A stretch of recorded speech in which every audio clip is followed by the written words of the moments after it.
I hadn't seen my mansion in months. Work, travel, life, it had all pulled me away. I had imagined this moment 1,000 times, rolling up the long driveway, the gates swinging open, the perfect homecoming. But what greeted me wasn't perfection. It was chaos. The driveway, which I remembered pristine, was lined with overgrown weeds. My favorite fountain sat dry, leaves floating in the basin, and the garage doors were half open, creaking in the wind. I squinted at the mailbox. It was stuffed with letters addressed to someone else. My pulse started to quicken. Something wasn't right. Then I saw her, Karen, the HOA president, my HOA nemesis. She was perched on my porch like she owned the place, sipping coffee as if she had just moved in. Her bright pink blazer made her look like she had stepped out of a daytime talk show. I froze. Did I miss a meeting? Was I dreaming? Her eyes widened when she saw me. For a split second, she looked guilty.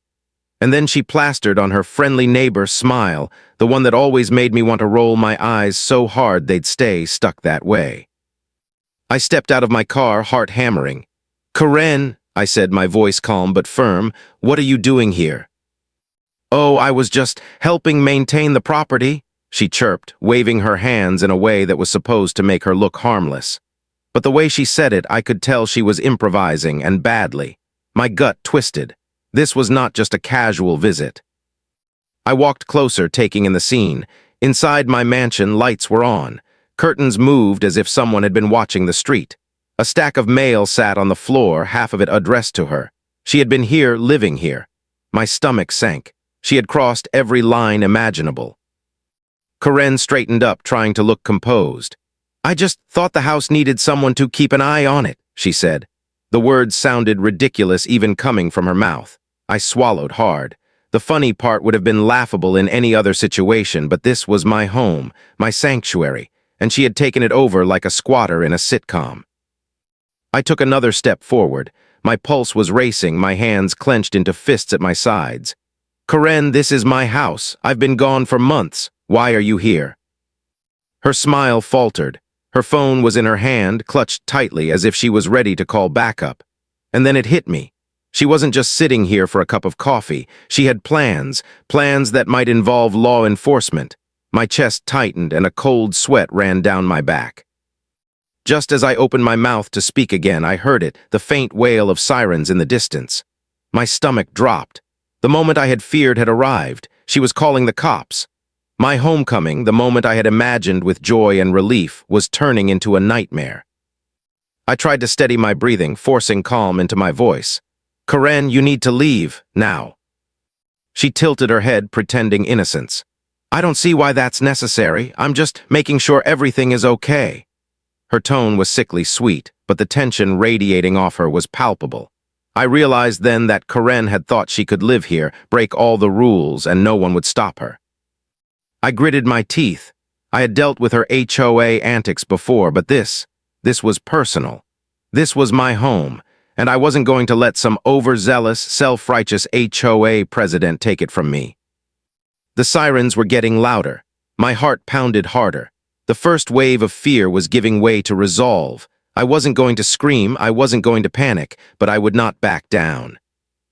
As I reached for my door keys, ready to step inside and confront the chaos head-on, Karen's face froze. Her confident, smug expression faltered just for a moment. That was the moment I realized. She had been living here illegally, but she hadn't planned on me returning. And now, her little act of audacity was about to collide with reality. And I knew one thing for certain, this was only the beginning. The sirens are approaching. Tension is high, Karen's secrets are about to be exposed, and the audience is left wondering. Will the cops side with Karen, or will the homeowner reclaim the mansion? The sirens were closer now, echoing down the street like a warning bell. I watched as Karen's smug expression wavered. She clutched her phone like a lifeline, her fingers tapping nervously. I couldn't help but notice the absurdity of the scene. My mansion, my driveway, and here she was, dressed in her pink blazer like a cartoon villain, ready to call in reinforcements. I took a deep breath, trying to keep calm. "Karen," I said, my voice steady, "you need to leave. Now, this is my house. You don't have permission to be here." Her smile faltered for a second, but then she leaned back and crossed her arms, as if trying to look innocent and confident at the same time. Permission? Oh, come on. I'm just making sure the place is secure while you've been away. You know, helping the HOA, keeping everything in order, she said, her tone dripping with false charm. I couldn't believe what I was hearing. She had the audacity to act like she was doing me a favor after living in my home without my consent. I tried to keep my voice calm, but my hands were trembling. Karen, this isn't your house. You don't get to decide who stays here and who doesn't. You've crossed the line. Her eyes flicked toward my car. Well, maybe I was just making sure things were taken care of. You're always so busy, you know. Someone has to keep things running smoothly. Her words sounded rehearsed, like she had been practicing them in the mirror for weeks. I felt my blood boil, but I kept my composure. I had to.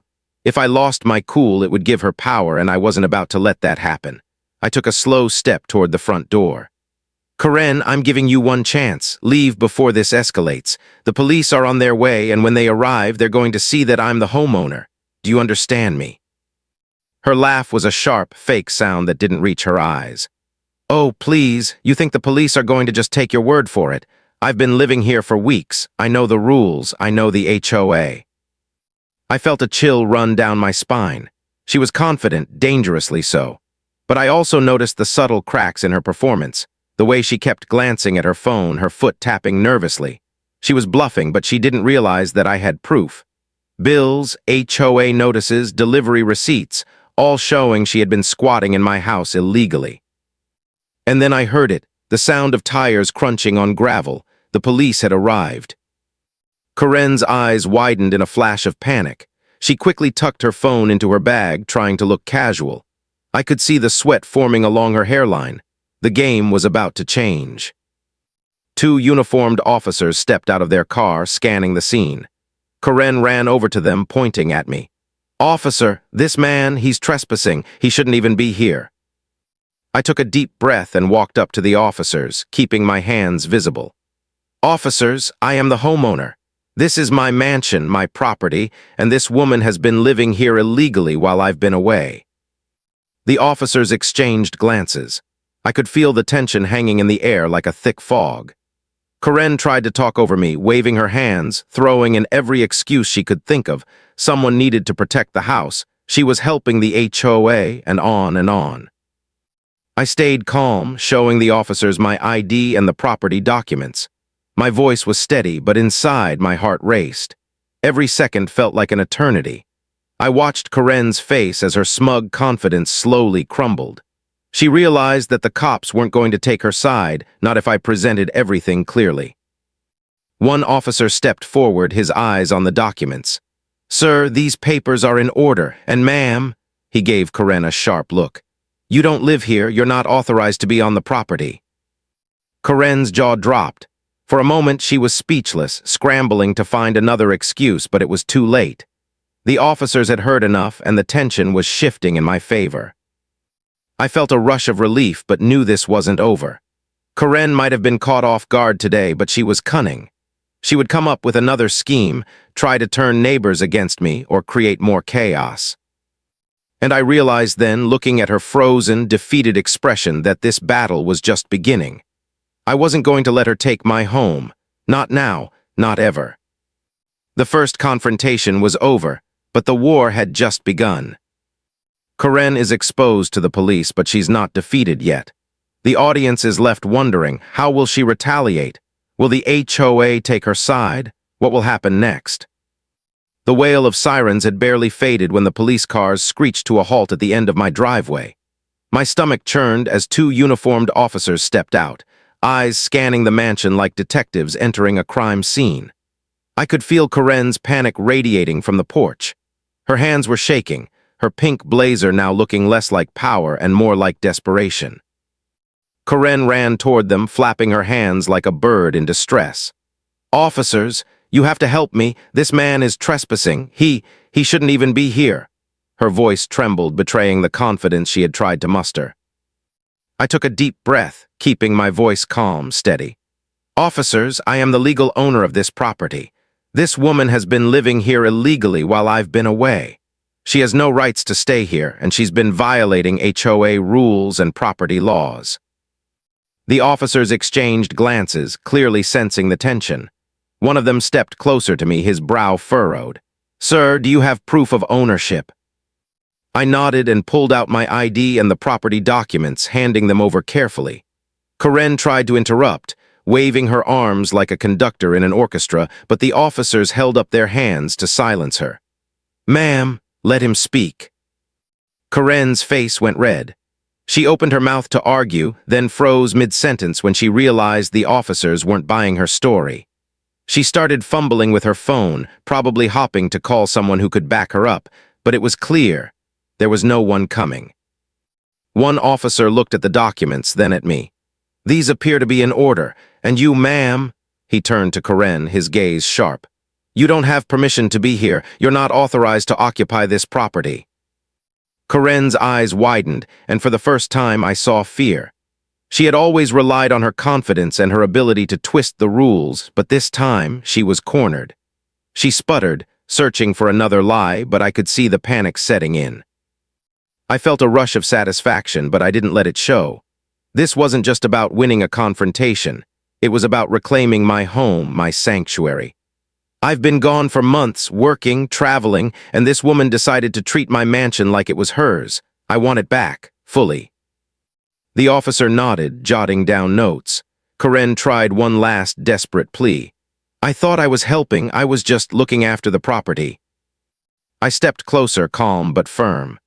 "Looking after it by living here illegally, taking my mail, using my utilities, and ignoring HOA rules, that's not help. That's theft." The tension was electric. I could hear the faint click of cameras from a neighbor who had come to watch the drama unfold. Karen's face twisted from confident smirk to stunned disbelief. She couldn't believe this was happening in broad daylight in front of witnesses.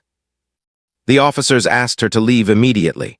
Karen hesitated, opening her mouth as if to argue, but there was no argument left.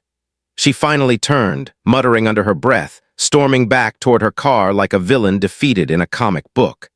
Her hand trembled as she gripped the steering wheel, the pink blazer now a symbol of her humiliation rather than authority. I exhaled, relief mingling with lingering adrenaline. My home was mine again, at least for the moment. But I knew Karen wasn't finished. She was smart, cunning, and petty. Today was only the first battle. Tomorrow she might escalate, maybe a lawsuit, maybe trying to rally the HOA against me.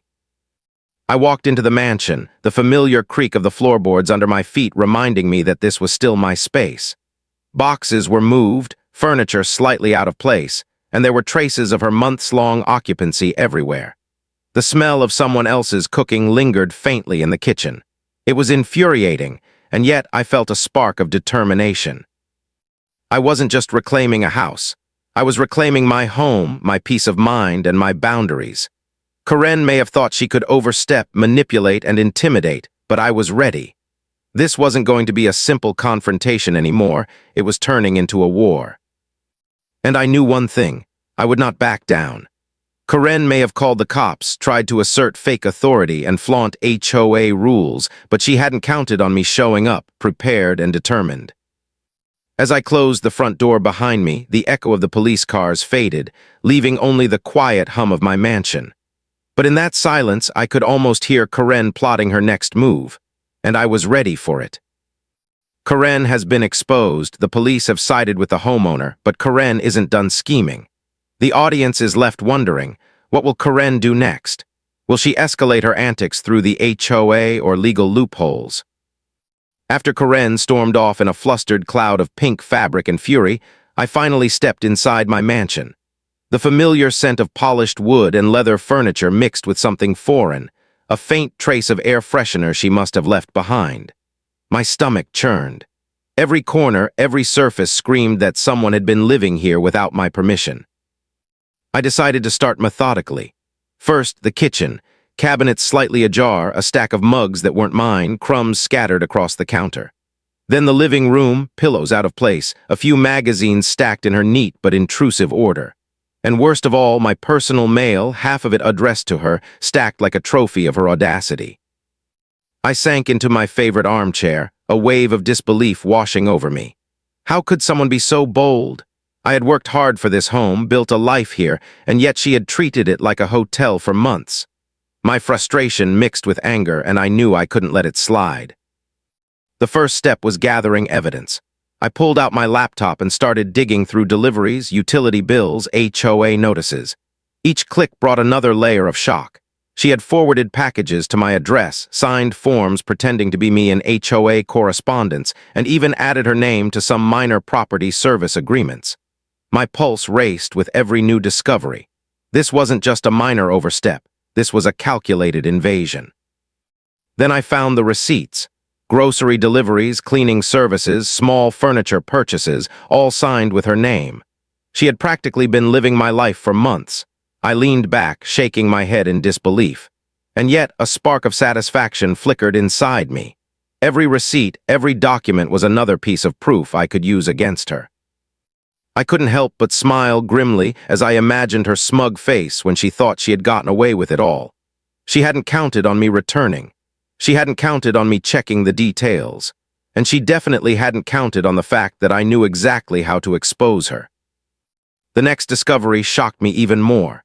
In the home office, I found a stack of HOA newsletters, all addressed to Karen. She had been quietly participating in board discussions, sending suggestions, and making herself look like a diligent member, all while living in my mansion illegally. Her audacity was astounding. Every newsletter, every email she had sent was proof of her attempts to manipulate HOA decisions in her favor.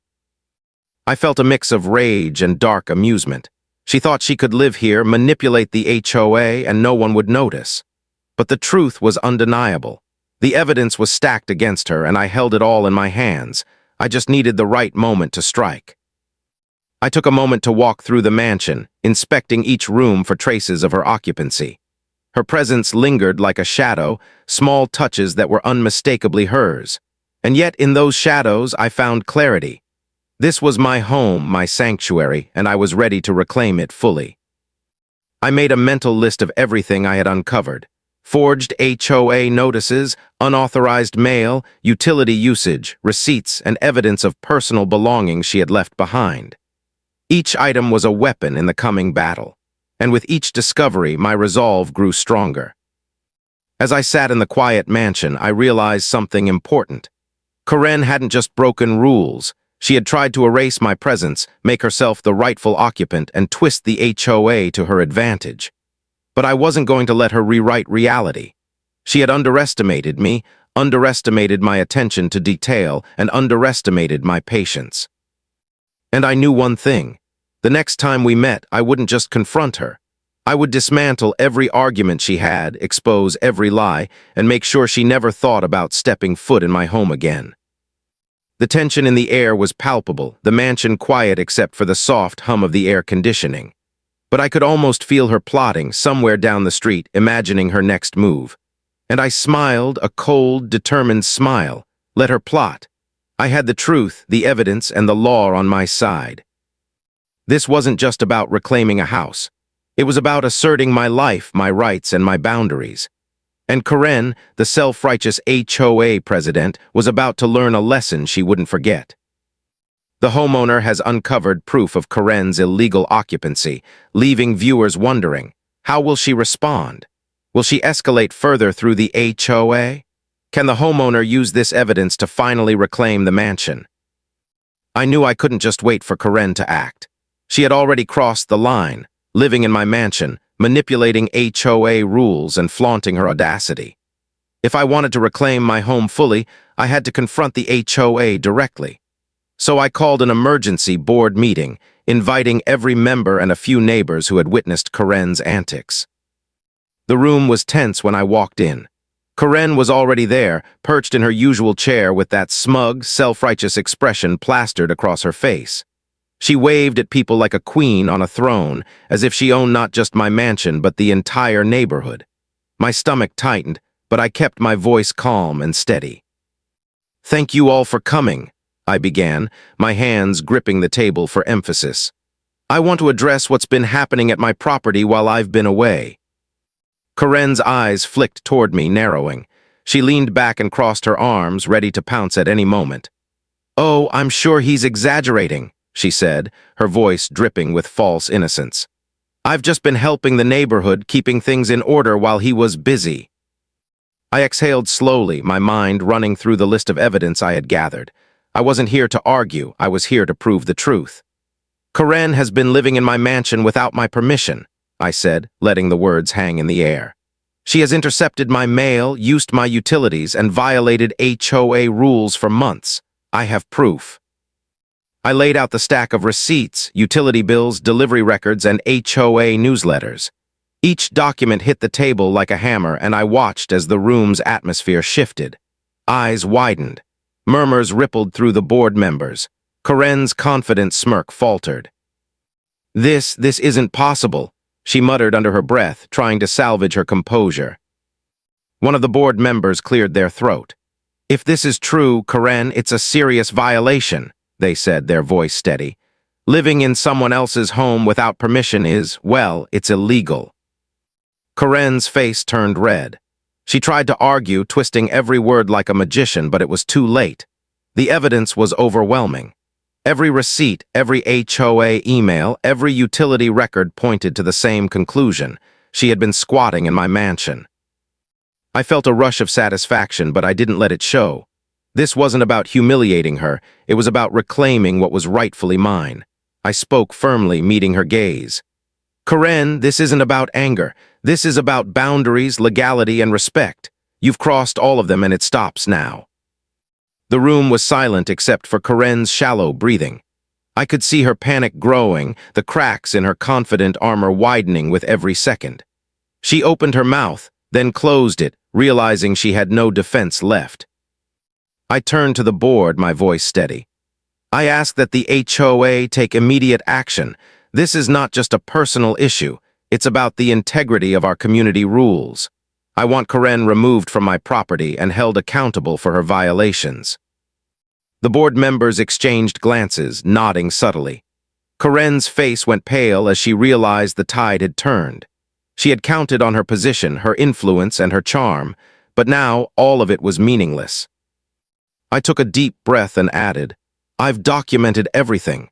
Every interaction, every letter, every action she's taken while living here illegally. If there's any doubt, it can be verified. Karen's lips quivered. You can't do this, she stammered, the confidence of earlier moments completely gone.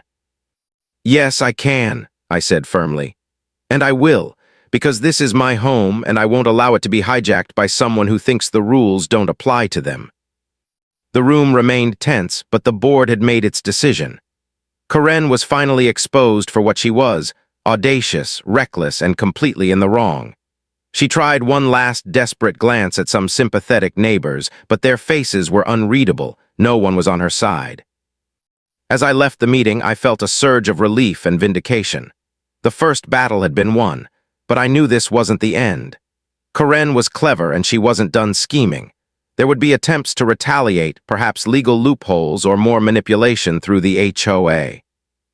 I walked back into my mansion, feeling the weight of months of chaos lift slightly, but the anticipation of what was next kept my heart racing.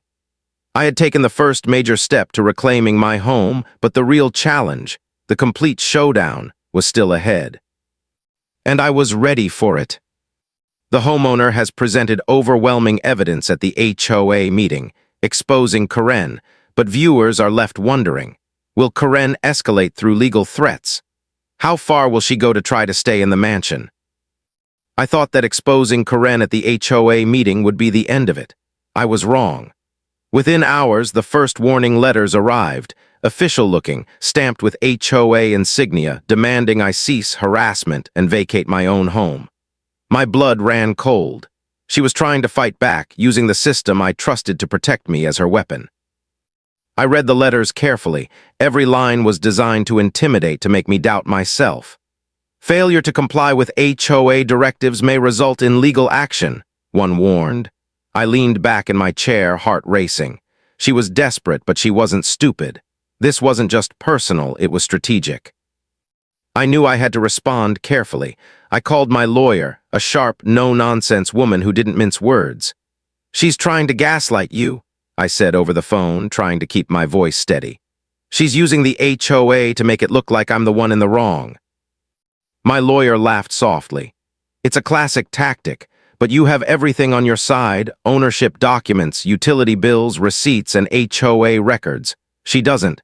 We'll shut her down legally before she escalates further." Meanwhile, Karen didn't stop. I started seeing her parked outside the mansion in her little pink blazer, lurking like a shadow. I caught her once trying to peek through the windows, muttering to herself about rights and community rules. Her desperation was almost comical if it weren't so infuriating. Neighbors started calling me, curious, worried, some even sympathetic. Karen had overplayed her hand, and now everyone was starting to see her as the troublemaker. Yet her audacity knew no bounds. She filed counter-complaints through the HOA, claiming that I was interfering with community peace and that she had rights as a member. Every day brought a new ridiculous claim. Letters demanding I stay out of certain rooms, notices threatening fines if I harassed her, even an attempt to have me removed from neighborhood communication boards. Each one was more absurd than the last. I read them, my jaw clenched, then laughed softly. The audacity! She had clearly underestimated me. I realized something important. Karen wasn't just fighting for control of my mansion. She was trying to manipulate the HOA and anyone who would listen to make me look like the villain. And I had to be careful. One wrong move, one emotional outburst, and she could twist it to her advantage. So I documented everything. Every interaction, every letter, every strange encounter she tried to orchestrate. I kept a meticulous record, screenshots of emails, photos of deliveries, dates, and times of her illegal occupancy. Each piece of evidence was a nail in her coffin. Then came the final straw. One morning, I noticed a tow truck parked in front of my driveway with Karen arguing with the driver. She had apparently called to claim the car as her own, insisting she had rights to vehicles on property under HOA protection. I stepped outside, my hands on my hips, and calmly explained, "That car belongs to me in my driveway on my property. You are not authorized to interfere." Karen flinched, her confidence faltering under the sun's harsh glare. She sputtered something about community rules, but the tow driver looked at me and nodded. My evidence and authority were clear, undeniable. I realized then that the battle wasn't just about reclaiming my mansion physically. It was about asserting control, proving the truth, and standing firm against someone who thrived on chaos and manipulation. Karen's game was relentless, but I was relentless too. As the sun set over my property, I looked out across the driveway, imagining the showdown that was coming. Karen might escalate further, maybe even legal court action, but I was ready. I had the law, the evidence, and the patience on my side. And deep down, I knew one thing. She had underestimated me from the start. She thought she could live in my mansion, manipulate the HOA, and intimidate me into submission. She was about to learn the hard way that I wouldn't back down, not now, not ever. Karen is escalating legally and emotionally, using the HOA and ridiculous claims to intimidate the homeowner, but viewers are left wondering, will her scheme succeed? Or is the homeowner about to deliver the ultimate comeback? The day of the final showdown arrived faster than I expected. I knew Karen would try one last desperate move to cling to my mansion. She had spent weeks escalating, filing complaints, sending letters, and trying to manipulate neighbors and the HOA. But this time, I was ready. I had my lawyer, my evidence, and a room full of witnesses who had seen her audacity firsthand. When I walked into the HOA boardroom, Karen was already there, sitting with a smug expression that screamed confidence. She looked at me and whispered under her breath, "You think this ends today? Think again." I ignored her and focused on the task at hand. I started by laying out the evidence. Receipts, utility bills, delivery records, HOA newsletters, all meticulously organized. Each document was a strike against her audacious claims. The board members leaned forward, some whispering, others shaking their heads in disbelief. Karen's confident smirk began to falter. "Let's start with the obvious," I said, my voice calm but firm. "This woman has been living in my mansion illegally for months. She has intercepted my mail, used my utilities, and manipulated HOA communications to make it look like she had rights she never earned. Every single action is documented here." Karen opened her mouth to argue, but I could see her faltering. She tried to twist the story, claiming she had rights as an HOA member and that she was helping maintain the property. Her words were desperate, her voice rising slightly with panic. One of the board members, who had remained quiet until now, finally spoke. "Ma'am, your actions violate every rule we have. Living in someone else's home without consent is illegal. Your attempts to manipulate HOA decisions only make it worse." Karen's face turned bright red. She sputtered, trying to form another excuse, but it was useless. Every lie she had spun had been dismantled by the evidence I presented. Receipts, photos, utility records, all undeniable proof that she had been living in my home illegally. I could feel the tension in the room thickening. Karen's desperation was palpable. Her hands trembled, her eyes darted around, and she suddenly realized that no one was going to back her up. Even the neighbors she had tried to sway were now watching her collapse in real time. Then came her final move, a last-ditch attempt to intimidate me with legal threats, waving papers that supposedly protected her rights. I calmly set them aside. My lawyer, standing beside me, looked at Karen and shook her head. "These documents are invalid. Your claims have no legal standing. This ends today." Karen's confident facade crumbled completely. She began stammering, her sentences breaking down as the board and witnesses absorbed the undeniable truth. I just thought I could," she muttered, but no one was listening. The room was silent except for my steady voice as I concluded. "This is not personal. This is about law, property rights, and respect. You have violated every principle, and you will be removed immediately." The HOA board officially voted. Karen was evicted from my mansion, her access revoked, and her attempts to manipulate the HOA officially nullified. Her defeat was complete. She slumped in her chair, utterly humiliated, her pink blazer a stark symbol of her audacity now completely destroyed. I felt a rush of relief mixed with quiet satisfaction. Months of stress, frustration, and sleepless nights had led to this moment. My mansion was truly mine again. My home was safe, my rights affirmed, and Karen's schemes were exposed for all to see. As I walked through the empty boardroom, I glanced at her one last time. Her eyes met mine briefly, a mix of rage, shame, and disbelief. She had underestimated me from the start, and now she had nowhere to hide. Returning to my mansion later that evening, I finally felt the weight of months of tension lift. The house was quiet, peaceful, and fully mine. The garden, overgrown and wild, didn't matter anymore. The walls, touched by someone else's unauthorized occupancy, didn't matter. What mattered was justice, clarity, and reclaiming my sanctuary. Karen's defeat wasn't just a personal victory. It was a reminder that audacity has limits, that lies have consequences, and that no one has the right to violate your home without facing the truth. And as I sat in my favorite chair, the sun setting across my driveway, I allowed myself a small, victorious smile. The battle had been hard, exhausting, and stressful, but it was finally over. My mansion, my rules, my life. Karen has been fully exposed and evicted, but the audience is left wondering, will she attempt any final revenge? What will the homeowner do to secure her peace permanently? The mansion was finally quiet. The echo of Karen's audacity, her schemes, and her wild pink blazer had faded like a bad dream. As I stepped through the front door, I felt a weight lift from my shoulders. This was my home, my space, my sanctuary, and for the first time in months, it felt like it. I walked slowly through the rooms, surveying the aftermath of her illegal occupancy. A few items were out of place. A chair slightly shifted, a stack of mail she had left behind, the faint scent of her attempts to personalize my home. It was infuriating, but rather than anger, I felt a calm satisfaction. I had reclaimed what was mine, not just physically, but legally, morally, and emotionally. Sitting in my favorite armchair, I reflected on everything that had happened. Karen had been audacious, manipulative, and relentless, but she had underestimated me. She thought confidence and persistence could replace truth and legality. She had been so focused on bending the rules, she never considered that I had proof, patience, and a refusal to back down. I smiled at the thought. Her schemes had been bold, almost cartoonish at times, but each attempt only gave me more ammunition to secure my home. Receipts, utility bills, HOA notices, letters, every piece of evidence had become a shield against her audacity. And in the end, it had all worked. Karen had been fully exposed, evicted, and humiliated. But it wasn't just about her.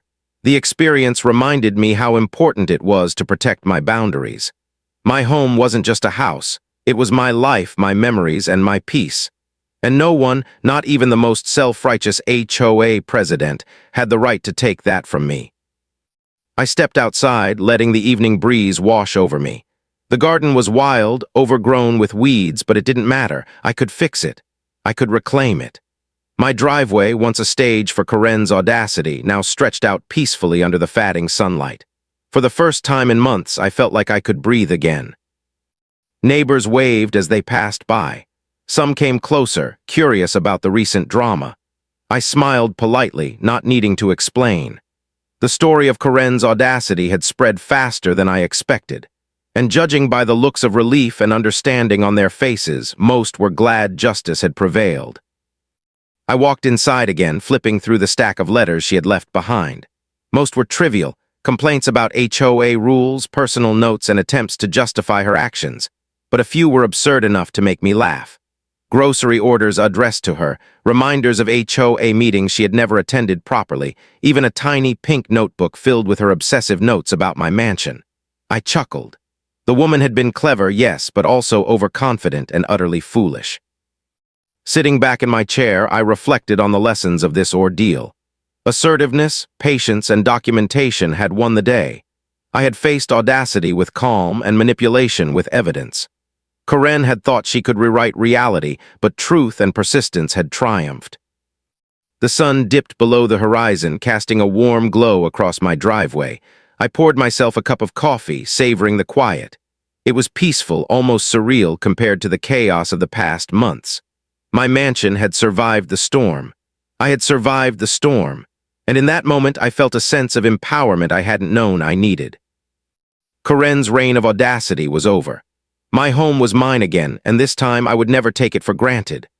I smiled, a quiet, victorious smile, knowing that boundaries had been set, justice had been served, and peace had returned. For anyone watching this, let this be a reminder. Stand firm, document everything, and never let anyone manipulate your home or life. Karen may have tried to rewrite the rules, but in the end, truth and persistence always prevail. And as I sipped my coffee, the mansion bathed in the soft glow of twilight, I finally felt it. Home again, fully and completely. The homeowner has fully reclaimed the mansion.